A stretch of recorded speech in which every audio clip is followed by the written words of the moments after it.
Hello, everyone. Welcome back to our English learning podcast. Today, we are talking about Instead of very.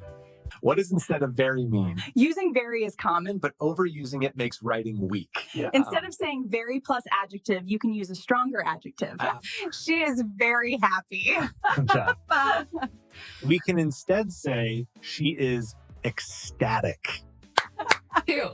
Common adjectives and stronger alternatives. Very happy. We can instead do ecstatic / overjoyed. Very sad. We can instead do heartbroken or miserable. Very big. Huge, enormous, massive. And very small. We can instead do tiny / miniature / petite. Very good. Excellent / amazing / outstanding. Very bad. We can instead do terrible, horrible, awful.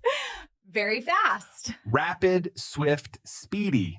Very slow. We can use instead sluggish, leisurely, plodding. Very hot. Scorching, boiling, sizzling. Very cold. Freezing, icy, chilly. 3. Examples in sentences. The movie was very interesting. Instead, The movie was fascinating. he is very tired. Instead, He is exhausted. The food the food is very spicy. The food is fiery. The exam was very easy. The exam was simple. Using strong adjectives makes your English more expressive and natural. Instead of relying on very, always try to choose the Best word to describe something. We hit 10,000 downloads in the first week. Can you believe it? Uh-huh. That is absolutely incredible. Congratulations.